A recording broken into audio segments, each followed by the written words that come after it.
Hi everyone, मेरा नाम है अतिया ज़ैनब और आज मैं क्लास 12th आईएससी बोर्ड में आने वाले question fill in the blanks पे डिस्कशन करने जा रही हूँ।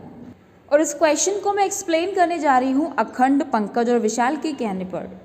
क्लास 12th आईएससी बोर्ड में ये क्वेश्चन 5 मार्क्स का आता है और क्लास 10th आईसीएसई बोर्ड में ये क्वेश्चन 4 मार्क्स का आता है।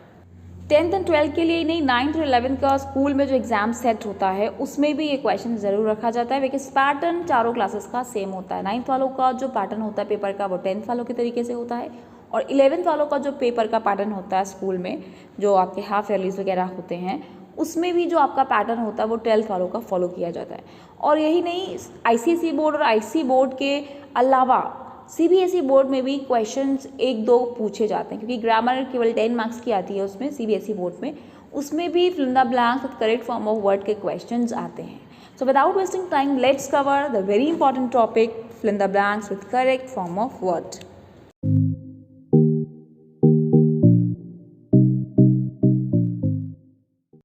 इस क्वेश्चन में आपको कुछ फिलर्स दिए जाते हैं, कुछ ब्लैंक्स दिए जाते हैं और वहाँ पे नंबरिंग लिखी होती है 1 2 3 करके। आप देख सकते हो 10 नंबरिंग है ना यहाँ पर, और एक ब्लैंक को फिल करने के लिए आपको 0.5 मार्क्स मिलते हैं, तो कुल 5 मार्क्स का क्वेश्चन है ये।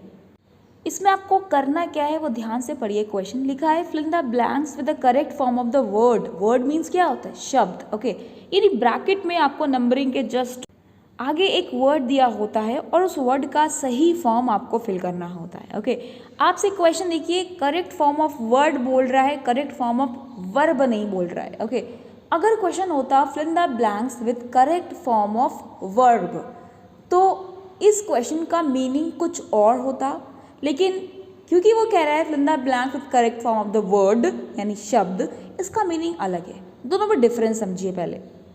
For example, I dash the ingredients now, और आपसे क्या कह रहा है, जो ब्रैकेट में वर्ब दे रखा है ना उसका करेक्ट फॉर्म लिखिए। देखिए, वर्ब के फॉर्म्स गिने चुने होते हैं। कोई भी वर्ब मैं आपको दूँ, मिक्स, रीड, प्ले, इसके कितने फॉर्म्स आप बना सकते हो? आप इसमें एस और एस ऐड कर सकते हो। Okay, mixes, place, reads, goes, या आप उसको फर्स्ट फॉर्म ही रिमेन रख सकते हो, जैसे कि गो, प्ले, मिक्स। इसके अलावा आप आईएनजी लगा सकते हो, am mixing, are mixing, were going, will be going. Okay, इसके अलावा आप कोई मॉडल लगा सकते हो उसके आगे। मॉडल्स किसे कहते हैं? Can, could, may, might, shall, should, ought to. Okay, ये सारे मॉडल्स होते हैं। तो एक मॉडल के साथ वो वर्ब आ सकती है, must go, will, mix, shall go. Okay, तो मेरा बताने का मकसद यहाँ पर इतना है कि अगर आपसे वर्ब की कोई फॉर्म फिल करने को कही जाती है तो आपके पास रिस्ट्रिक्शन होता है, बाउंडेड होते हो कि वर्ब की कुछ ही फॉर्म्स लिमिटेड होती हैं, जो मैंने आपको थोड़ी बहुत बताई अभी। ओके, अब स्क्रीन पर एक एग्जांपल देखो, I dash the ingredients now. Now means क्या होता है? नाउ मीन्स अभी। इसका मतलब इस सेंटेंस में जो भी एक्शन की बात हो रही है वो रनिंग है, वो कंटिन्यूएशन में है, वो चल रहा है, तभी तो नाउ लिखा है। जैसे मैं आपको अभी पढ़ा रही हूँ फिलहाल, सो आई एम टीचिंग, सो यहाँ पे नाउ लगने की वजह से आंसर क्या होना चाहिए? M mixing, I am mixing the ingredients now. तो यहाँ पे आपने देखा वर्ब की आपने आईएनजी फॉर्म यूज़ कर दी क्योंकि उसने वर्ब फिल करने को बोला था। Let's have some another example, I prepare dash of sugar and milk, और मैं आपसे बोलूँ कि मिक्स की कौन सी फॉर्म ऑफ वर्ब यहाँ पर आएगी, तो बताइए यहाँ पे क्या कोई वर्ब की फॉर्म आ सकती है? आई प्रिपेयर टू मिक्स या आई प्रिपेयर मिक्सिंग, नो। क्या आएगा? मिक्सचर वर्ड आना चाहिए, तभी सेंटेंस का मीनिंग समझ में आ रहा है। So I prepare mixture of sugar and milk. अब आप मुझे बताओ, मिक्स का मिक्सचर हमने जो आंसर में लिखा वो क्या फॉर्म ऑफ वर्ब है? वर्ब की फॉर्म कहलाएगी? नहीं कहलाएगी। मिक्स एक एक्शन वर्ड होता है, मिक्सचर एक नाउन होता है, क्योंकि mixture is nothing but the combination of 2 और मोर थिंग्स। जब आप 2 या 2 से ज़्यादा चीज़ों को मिला देते हो तो उसको क्या नाम देते हो? उसको मिक्सचर बोलने लगते हो ना। और किसी भी चीज़ का नाम क्या होता है? Noun. Mixture is a noun, और आपने इस सेंटेंस में क्या फिल किया? एक नाउन फिल कर दिया। ओके, तो यही मेरा बताने का मकसद है बच्चों कि आपको एग्जाम में fill in the blanks with correct form of word कहता है वो, यानी आप रिस्ट्रिक्टेड नहीं हो कि केवल वर्ब की ही फॉर्म आएगी हमेशा वहाँ पे। वहाँ वर्ब में ही आईएनजी या इज एम आर के साथ या फिर एस और एस लग के ही आएगा या किसी मॉडल के साथ ही आएगा, नहीं। आपका कभी कभी बिल्कुल ही उसका फॉर्म चेंज हो जाएगा, जैसे अभी हमने यहाँ मिक्स का मिक्सचर किया, मान लीजिए एक और एग्जाम्पल है, एक्वायर्ड है रिसर्च। अब इस रिसर्च की अगर आप फॉर्म ऑफ वर्ब बनाओगे तो बनेगा researching, researches, will research, will have to research. Okay, लेकिन रिसर्च से और क्या क्या वर्ड्स बन सकते हैं जिसमें फॉर्म ऑफ वर्ब कवर ना हो, तो बन सकता है रिसर्चर। अब आप मुझे बताओ, रिसर्च से जो हमने रिसर्चर बनाया, क्या वो फॉर्म ऑफ वर्ब कहलाएगी? नहीं। रिसर्च मतलब होता है एक्शन, रिसर्च मतलब रिसर्च करना, और रिसर्चर कौन होता है? रिसर्च करने वाला। तो रिसर्चर क्या हो गया? नाउन। किसी इंसान को रिसर्चर पुकार रहे हो, किसी इंसान को रिसर्चर नेम कर रहे हो, वो भी क्या हो गया? नाउन। तो माय पॉइंट इज हियर कि ये दिमाग में रख लेना, जो भी क्वेश्चन आपका आ रहा है ज़रूरी नहीं है कि वहाँ पे वर्ब की ही फॉर्म आएगी, वहाँ पे आपको कभी कभी उस दिए गए शब्द का नाउन फॉर्म भी या एडजेक्टिव फॉर्म भी यूज़ कर सकते हो। और कभी कभी तो वो एक्शन वर्ड आपको देगा ही नहीं, आपको सपोज उसने दे दिया इंटरेस्ट। अब आप मुझे बताओ, इंटरेस्ट कोई वर्ब होता है क्या? नहीं, इंटरेस्ट कोई वर्ब नहीं होता। इंटरेस्ट पे हम एस नहीं लगा सकते हैं, हम इंटरेस्ट को टेक के साथ यूज़ कर सकते हैं। She takes interest, she is taking interest. तो इंटरेस्ट वर्ड थोड़ी ना एक्शन है, ओके, वो एक सिंपल एक शब्द है। अब इंटरेस्ट शब्द का आपको कोई फॉर्म यूज़ करना होगा सेंटेंस में, फिल इन द ब्लैंक्स में, तो इंटरेस्ट से बन सकता है इंटरेस्टेड, इंटरेस्टिंग। और ये दोनों वर्ड्स इंटरेस्टेड और इंटरेस्टिंग दोनों अलग अलग चीज़ें हैं। इंटरेस्टिंग एक एडजेक्टिव होता है जिसमें भी आईएनजी वाले, जैसे एक्साइटिंग, इंटरेस्टिंग, ये सब किसी नाउन को डिस्क्राइब करते हैं। जैसे कि मूवी बड़ी इंटरेस्टिंग है, हम ये नहीं कह सकते कि मूवी बड़ी इंटरेस्टेड है। नो, मूवी इंटरेस्टिंग है, हम मूवी में इंटरेस्टेड हैं। तो ये आपको सेंटेंस में देखना पड़ेगा कि क्या सेंस निकल रहा है आपको। तो आई विश ये चीज़ आपको बिल्कुल अच्छे से क्रिस्टल क्लियर हो गई होगी कि क्वेश्चन में वर्ड क्यों लिखा होता है, वर्ब क्यों नहीं लिखा होता है। Fill in the blanks with correct form of the word. अब हम बात करेंगे कि इस क्वेश्चन को अच्छे से कमांड करने के लिए, पूरे 5 में से 5 लाने के लिए आपको कौन कौन से टॉपिक्स पे कमांड होना चाहिए। तो आपको सारे उन चैप्टर्स पे कमांड होना चाहिए डियर स्टूडेंट्स जिसमें वर्ब्स का सारा खेल होता है। तो आप स्क्रीन पर देख सकते हो सारे यहाँ पे लेसन्स ऐसे ही हैं जिसमें सारा वर्ब्स ही सिखाई जाती हैं आपको घुमा फिरा के। ओके, टेंसेस में आप क्या सीखते हो? टेंस में आप ये सीखते हो कि हमारे किए गए जो एक्शंस होते हैं वो अलग अलग होते हैं। कोई रूटीन वाला एक्शन होता है, कुछ एक्शन हम रूटीन के तौर पे करते हैं, कुछ एक्शन हमारे प्रोग्रेसिव होते हैं, कुछ एक्शन हम कंप्लीट कर चुके होते हैं। तो ये सारे अलग अलग तरीके के एक्शंस को एक्सप्रेस करने के लिए अलग अलग फॉर्म्स ऑफ वर्ब्स यूज़ करते हैं। वर्ब एस और एस आप रूटीन के लिए यूज़ करते हो, विल वर्ब फर्स्ट फॉर्म आप फ्यूचर रूटीन के लिए यूज़ करोगे, वर्ब सेकंड फॉर्म आप पास्ट एक्शन के लिए यूज़ करोगे, हैड थर्ड फॉर्म आप पास्ट ऑफ पास्ट के लिए यूज़ करोगे। अब जिनको टेंसेस नहीं आता है तो वो सोच रहे हैं मैम पता नहीं क्या बात कर रही है। ओके, तो ये सारा चीज़ किस में पढ़ाई जाती है? टेंसेस में पढ़ाई जाती है, और यही तो आपको यहाँ पे करना होता है। ओके, और नेक्स्ट टॉपिक जिस पे आपको कमांड होना चाहिए वो एक्टिव पैसिव वॉइस। अब बहुत से स्टूडेंट्स को लगता ही है कि एक्टिव पैसिव वॉइस केवल एक चैप्टर है ग्रामर का, I write a letter is written by me, बस इतना ही होता है। नो, ये जो एक्टिव पैसिव वॉइस होता है ये आपका राइटिंग स्किल्स में बहुत एप्लीकेबल होता है। Let's have an example to understand this thing. He rushed to hospital and was declared dead. एक सेंटेंस है कि वो हॉस्पिटल दौड़ा, हॉस्पिटल की तरफ भागा और वहाँ पे उसको क्या कर दिया गया? डेड डिक्लेयर कर दिया गया।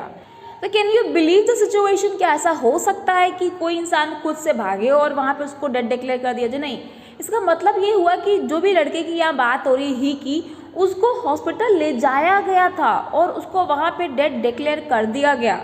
ओके, तो यहाँ पर जो फॉर्म ऑफ वर्ब यूज करी गई है वो गलत करी गई है। यहाँ पे ही रश्ड नहीं होना चाहिए, क्या होना चाहिए? ही वॉज रश्ड, यानी उसको वहाँ ले जाया गया। यही तो पैसिव वॉइस होता है। Was plus third form, is plus third form, will be plus third form, is am are being plus third form. Okay, यानी कोई भी हेल्पिंग वर्ब के साथ थर्ड फॉर्म का आना ही तो पैसिव वॉइस होता है। और पैसिव वॉइस का यूज ही इसीलिए किया जाता है कि जब कोई इंसान खुद एक्शन ना कर रहा हो, उस पर एक्शन किया जा रहा हो। जैसे चाय उगाई जाती है, चाय खुद नहीं उगती है, चाय मीन्स वही टी लीव्स की बात कर रही हूँ। T is grown is the correct sentence. If you से टी ग्रोज इन असम, ये गलत हो जाएगा। ओके, इसी तरीके से ये सेंटेंस सही होगा, murder was sent to jail. अगर हम लिखते हैं मर्डर सेंट टू जेल तो ये गलत हो जाएगा, क्योंकि मर्डर को जेल भेजा गया, मर्डर ने वो काम जाने का काम खुद नहीं किया। ओके, तो अगर आपको दिए गए पैराग्राफ जो आपको फिल करने को आएगा फिल इन द ब्लैंक्स। अगर आपको लग रहा है कि ये जो एक्शन है इसने नहीं किया है बल्कि इस पर एक्शन किया गया है, तो वहाँ पे आप वॉज प्लस थर्ड फॉर्म का यूज़ करोगे या इज प्लस थर्ड फॉर्म का यूज़ करोगे। इसके बाद आपको कमांड होना चाहिए कंडीशनल सेंटेंसेस पर। कंडीशनल सेंटेंसेस इतना इंपॉर्टेंट टॉपिक है कि आपका ट्रांसफॉर्मेशन में भी आता है, फॉर्म्स ऑफ वर्ब्स में भी कवर होता है। तो कंडीशनल सेंटेंसेस एक ऐसा टॉपिक है इसको आप स्किप नहीं कर सकते हो, ये तो चैप्टर आपको पढ़ना ही पढ़ना है। तो कंडीशनल सेंटेंसेस को मैं अलग से एक वीडियो में कवर कर दूंगी क्योंकि बहुत इंपॉर्टेंट टॉपिक है। तो इस वीडियो में मैं कंडीशनल सेंटेंसेस का जो मेन स्ट्रक्चर्स होता है जो आपको दिमाग में रखना है और जो फिल इन द ब्लैंक्स वाले क्वेश्चन में हेल्पफुल होगा, ओके, मैं आपको वो कवर करवा दे रही हूँ। मैं एक्सप्लेन तो नहीं करूँगी पूरा क्योंकि एक्सप्लेनेशन में बहुत टाइम लग जाएगा, तो वीडियो बहुत लंबी हो जाएगी, तो आप उसको अलग से समझ लेना। मैं यहाँ पे आपको वो कमांड दिलवा दे रही हूँ जो आपको फॉर्म्स ऑफ वर्ब्स यूज़ करना होती हैं। Let's understand. सपोज किसी सेंटेंस में इफ़, अनलेस, इन केस या इवन इफ आ रहा है, ठीक है, और उसके साथ वर्ब एस और एस फॉर्म या वर्ब की फर्स्ट फॉर्म दी है। प्रेजेंट सिंपल का मतलब होता है go, goes, play, plays, okay, laugh, laughs. Verb s और एस या फिर वर्ब की फर्स्ट फॉर्म को प्रेजेंट सिंपल कहते हैं। अगर वर्ब एस और एस या वर्ब फर्स्ट फॉर्म आ रहा है इन चारों के साथ, इफ़ के साथ, अनलेस के साथ, इन केस के साथ या इवन इफ के साथ, तो याद रखो हमेशा नेक्स्ट तरफ इसके आगे वाला जो क्लॉज होता है इसमें हमेशा आप will verb first form use करते हो। क्या यूज़ करते हो? Will verb first form. या इसका उल्टा आप याद रखोगे, अगर आपको सेंटेंस में विल वर्ब फर्स्ट फॉर्म दिया है आगे वाले पार्ट में और शुरू वाला पार्ट को आपको फिल करना है, तो वहाँ पे आप वर्ब एस और एस फिल करो। ये एक पेयर होता है, एक जोड़ा होता है, आप इसको लर्न रखो, याद रखो हमेशा दिमाग में कि वर्ब एस और एस के साथ विल वर्ब फर्स्ट फॉर्म लगता है, या अगर दूसरी तरफ विल वर्ब फर्स्ट फॉर्म आ रहा है तो इधर वर्ब एस और एस लगता है। मेरा एग्जाम्पल कि आपको मज़ा नहीं आएगी, समझ में नहीं आएगा। Let's have an example. यहाँ पे एक सेंटेंस है जिसमें आपको इनवाइट का सही फॉर्म फिल करना है। इफ़ ही डैश मी, तो इनवाइट के कई सारे फॉर्म्स हो सकते हैं, invites, will invite, was inviting. यहाँ पे क्या सूट कर रहा है आपको साफ साफ ये देखना चाहिए कि यह लिखा हुआ है I will come to the party, और ये कंडीशनल सेंटेंस है इफ से। तो कंडीशनल सेंटेंस का एक पेयर होता है, एक नियम कानून होता है भैया कि अगर आगे विल आ रहा है ना तो आप विल के साथ विल नहीं लगाओगे, विल का पेयर नहीं होता है, ओके। इफ के साथ वर्ब एस और एस या फिर वर्ब की फर्स्ट फॉर्म आती है। अगर सिंगुलर सब्जेक्ट होगा तो वर्ब एस और एस लगा दोगे। ही था तो इनवाइट्स है, दे है नेक्स्ट सेंटेंस में तो क्या होना चाहिए? They complete their work. अगर वो अपना कंप्लीट कर लेंगे वर्क तो उनको अवार्ड दिया जाएगा। मीनिंग दोनों का वही निकलता, फ्यूचर का ही। अगर वो इनवाइट करेगा तो मैं पार्टी में आऊँगा, लेकिन करेगा के लिए आप विल नहीं यूज़ करते हो, क्या यूज़ करते हो? वर्ब एस और एस, ओके। तो ये आप अच्छे से दिमाग में बैठा लीजिए। तो पहला स्ट्रक्चर हमने क्या सीखा कि अगर if, unless, in case, even if, इन सब के साथ वर्ब एस और एस आता है तो दूसरे साइड विल शैल लगाते हैं, या इसका रिवर्स होता है, विल शैल दिख रहा है तो विल शैल से पहले वाले क्लॉज में वर्ब एस और एस या फिर वर्ब फर्स्ट फॉर्म आता है, ओके। इसके अलावा विल शैल के अलावा आप कोई और मॉडल भी यूज़ कर सकते हो। ये सारे मॉडल्स होते हैं, can, could, may, might, ought to is also should. जैसे शुड यूज़ करते हो वैसे ही ऑट टू होता है, ओके।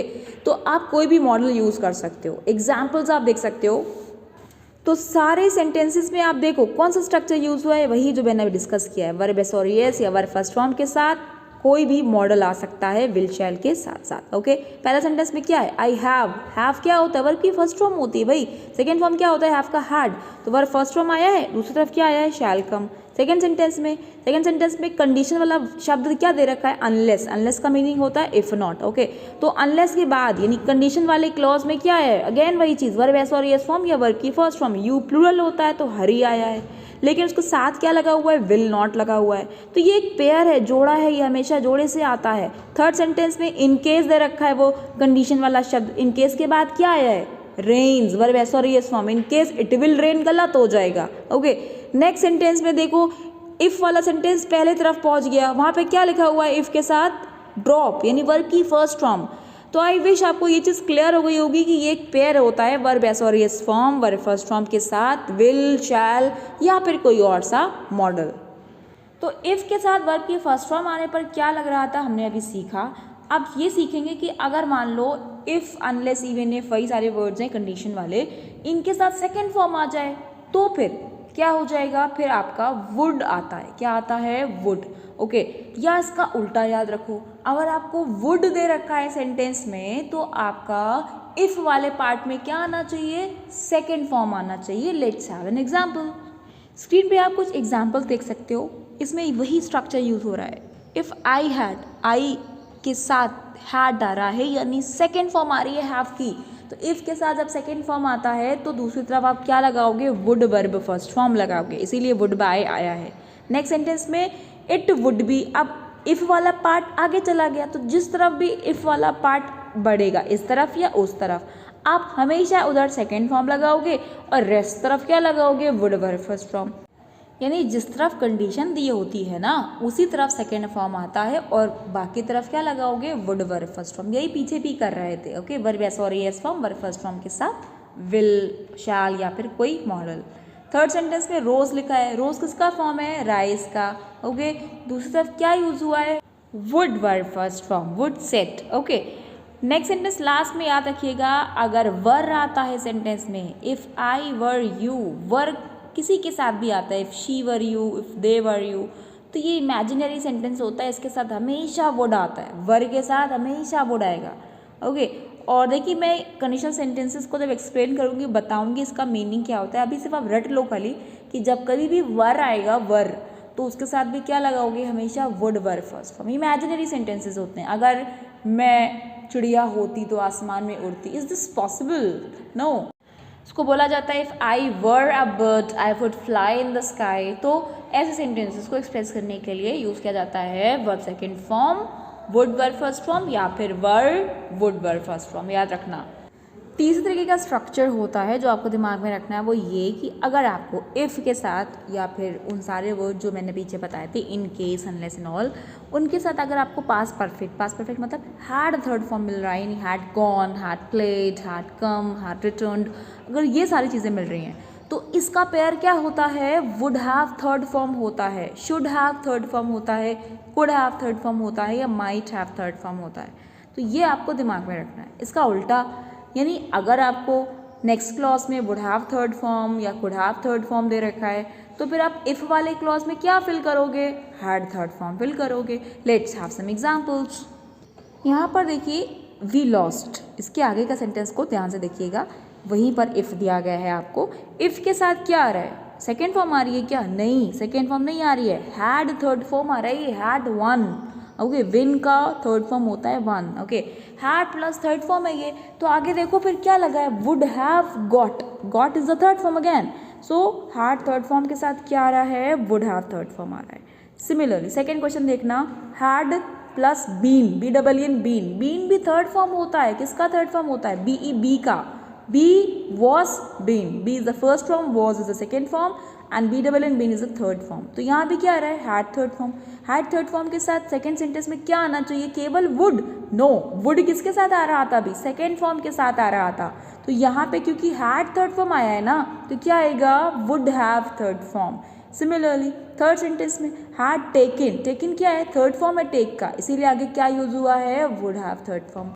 अब ये स्ट्रक्चर्स को आपको कैसे यूज करना है वो आप स्क्रीन पर देख सकते हो। यहाँ पे इफ़ के साथ देखिए एक फिल इन द ब्लैंक्स है जहाँ पे आपको इट का सही फॉर्म फिल करना है और कॉमा के बाद आ रहा है he will be ill, will का यूज़ हुआ है, तो जब विल का यूज़ हो रहा है तो इफ़ में क्या लगाएंगे, वर्ब एस और एस फॉर्म या वर्ब की फर्स्ट फॉर्म। इसी पे बेस्ड हैं सारे सेंटेंसेस। ओके, तो इस तरीके से हमें हेल्प मिलता है पहचानने का कि हम क्या यूज़ करें। यहाँ पे आप नोटिस कर सकते हो कि इफ़ के साथ हैड पेड यानी हैड थर्ड फॉर्म आ रहा है। जब हैड थर्ड फॉर्म आ रहा है तो फिल इन द ब्लैंक्स में क्या स्ट्रक्चर आना चाहिए, would have plus third form. Okay, क्या आना चाहिए, would have plus third form. लेकिन नॉट के साथ लगाना है तो क्या हो जाएगा, would not have been, B double N been, B का थर्ड फॉर्म क्या होता है, बीन। सेकेंड में देखो इफ़ के साथ आपको फिल करना है और नेक्स्ट साइड हिज गुड्स के बाद क्या लिखा है, ही वुड हैव मेड, तो वुड हैव थर्ड फॉर्म आया है। तो इसका उल्टा क्या होता था कि जब वुड हैव थर्ड फॉर्म आता है तो वो किसके साथ आता है, हैड थर्ड फॉर्म के साथ। इसका मतलब यहाँ प्रमोट की कौन सी फॉर्म आनी चाहिए, हैड प्रमोटेड। थर्ड वाले में लिखा है हैड नोन, तो ये हैड थर्ड फॉर्म है तो आगे क्या आ जाएगा, would not have kept. I wish आपको क्लियर हो रहा होगा जो आपने अभी स्ट्रक्चर्स याद करें उसको कैसे आप अप्लाई करोगे। कुछ और एग्जाम्पल देख सकते हो, यहाँ लिखा है इफ़ यू आस्क्ड, यू के साथ वर्ब की कौन सी फॉर्म आ रही है, सेकेंड फॉर्म आ रही है, ओके। और जब सेकेंड फॉर्म आती है तो उसके साथ क्या लगाते हैं, वुड करके लगाते हैं। सिमिलरली सेकेंड में लिखा है आई वुड बी, तो वुड वर्ब फर्स्ट फॉर्म आ रहा है, तो इसका मतलब इसका साथी कौन होता है, इसका पेयर कौन होता है, इफ के साथ सेकेंड फॉर्म होता है, अभी भी पढ़ा है हमने। सेकेंड सेंटेंस कैसा हो जाएगा, I would be very grateful if you signed this document, signed का second form signed. Similarly third वाला क्या हो जाएगा, न्यू देयर एड्रेस, नो का सेकेंड फॉर्म आएगा बिकॉज वुड गिव दिया हुआ है। तो ये एक पहचान होती है, ये जो स्ट्रक्चर्स मैंने आपको बताए हैं इसको बहुत अच्छे से हमेशा हमेशा के लिए याद रखिएगा, बहुत जगह ये यूज़ में आने वाले हैं। नेक्स्ट चैप्टर जिस पे आपको कमांड लेना चाहिए वो है सब्जेक्ट वर्ब एग्रीमेंट। ये आपके बुक में आपको मिलेगा, जहाँ पे चैप्टर का नाम दिया होगा agreement of the subject with the verb, इस तरीके से दिया है। मैंने यहाँ पे उसको सब्जेक्ट वर्ब एग्रीमेंट बोला है। सब्जेक्ट वर्ब एग्रीमेंट का मतलब है कि आपको ये ध्यान रखना चाहिए कि दिए गए सेंटेंस में अगर सब्जेक्ट सिंगुलर है तो आपको वर्ब सिंगुलर लेनी है, और अगर सब्जेक्ट प्लूरल है तो वर्ब प्लूरल लेनी है, ठीक है। आपको लगेगा मैम ये तो बहुत इजी सी बात है कि सब्जेक्ट सिंगुलर है तो हम लोग वर्ब सिंगुलर ही लेते हैं, लेकिन बहुत सारे सेंटेंसेस में पहचानना मुश्किल हो जाता है कि हमारा सब्जेक्ट सिंगुलर है भी या नहीं। For example, Ram as well as his friends dash happy, आ रहेगा या इज आएगा?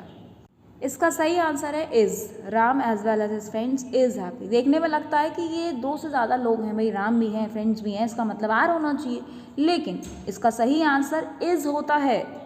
अब आप लोग बोलोगे इज क्यों होता है, आर क्यों नहीं होता है? तो आर इसलिए नहीं होता है क्योंकि ये रूल होता है सब्जेक्ट वर्ब एग्रीमेंट में, ये सारे रूल्स को पढ़ाया जाता है। इंग्लिश लैंग्वेज भाई हमारी मदर टंग तो है नहीं, तो हम जैसा चाहेंगे वैसा तो कर नहीं सकते, ओके। तो हमने क्या इंग्लिश को क्या किया है, अडॉप्ट किया है, लिया है किसी से, ओके। तो वो जैसा बोलेंगे उनके जैसे रूल्स होंगे, हमको वैसे फॉलो करने पड़ेंगे। तो सब्जेक्ट वर्ब एग्रीमेंट में हम उन रूल्स को कवर करते हैं कि कब आपको इज लगाना होता है, कब आर लगाना होता है। ये जनरल चीज़ है कि सिंगुलर होता है तो सिंगुलर ही लगाते हैं, ओके। लेकिन कुछ ऐसे स्ट्रक्चर्स होते हैं इंग्लिश में जो थोड़ा कन्फ्यूजिंग होते हैं, तो उसी कन्फ्यूजन को फेस ना करने के लिए आपको सारे रूल्स पता होने चाहिए। और रूल्स बहुत टफ नहीं होते हैं, एक बार आप समझ लोगे ना आपको हमेशा याद रहेगा, ओके। इसके अलावा जो लास्ट में कुछ टॉपिक्स मैंने लिखे हैं ना, ये नॉन फाइनाइट वर्ब्स होती हैं, ये वर्ब्स के कुछ बेसिक्स होते हैं। ये चैप्टर आपको अपने बुक में नहीं मिलेगा, ऊपर के सारे चैप्टर्स आपको अपने बुक में मिल जाएंगे, ओके। इन्फिनिटिव्स का मतलब होता है to plus verb first form, to go, to play, to laugh, ये सब कहलाते हैं इन्फिनिटिव, ओके। अब ये इन्फिनिटिव को पढ़ने की ज़रूरत क्यों होती है fill in the blanks question के लिए? वो इसलिए क्योंकि बहुत सारी वर्ब्स ऐसी होती हैं जो अपने आगे हमेशा to plus verb first form carry करती हैं। जैसे आप देख सकते हो वांट, नीड, ये सारा जब भी आता है सेंटेंस में तो हमेशा इसके आगे आप to plus verb first form लगाते हो। I want go, she needs to copy. हम ऐसे नहीं कह सकते I want going, she needs copying, no. क्या लगाते हो? To copy, to go, okay. इसी तरीके से कई सारे वर्ड्स ऐसे भी होते हैं जिनके आगे आप to plus verb first form नहीं लगा सकते हो, आप वर्ब आईएनजी लगाओगे। फॉर एग्जाम्पल लव और हेट, ये जो वर्ड्स है ना, लव, इसके आगे टू वर्ब फर्स्ट फॉर्म नहीं लगता। I love to cook, no. बोल देते हैं बहुत से लोग, लिख भी देते हैं, गलत होता है, ठीक है। ग्रामेटिकली और इंग्लिश में जो फॉलो होना चाहिए वो क्या होना चाहिए कि लव हेट वाले जो वर्ड्स हैं इनके आगे वर्ब आईएनजी लगता है। I love cooking, I hate smoking, like this, okay. I hate to smoke गलत हो जाएगा, आई लव टू स्मोक भी गलत हो जाएगा, आई लव स्मोकिंग या आई हेट स्मोकिंग, जो भी आपको बोलना है। तो ये तो मैंने आपको कुछ एग्जाम्पल्स दिए हैं, बहुत ही कॉमन से एग्जाम्पल्स। ऐसी कई सारी वर्ब्स होती हैं जो अपने आगे strictly to plus verb first form नहीं लेती हैं, वर्ब आईएनजी ही लेती हैं। आई विश आपको ये क्लियर हो गया होगा कि इतने सारे टॉपिक्स का फिल इन द ब्लैंक्स वाला जो क्वेश्चन आता है उसमें किस तरीके से रोल होता है। तो इस वीडियो में मैंने केवल स्ट्रैटेजी को कवर किया है कि कौन कौन से टॉपिक्स आपके अच्छे से प्रिपेयर होना चाहिए, और आपको ये समझाने की कोशिश करी कि किस तरीके से ये जो टॉपिक्स हैं आपको फिल इन द ब्लैंक्स वाले क्वेश्चन में रोल प्ले करते हैं। नेक्स्ट वीडियो में मैं फिल इन द ब्लैंक्स की कई सारी एक्सरसाइजेस को सॉल्व करूंगी सैम्पल पेपर की। Till I come with my next video, keep learning, be positive. Thank you for watching.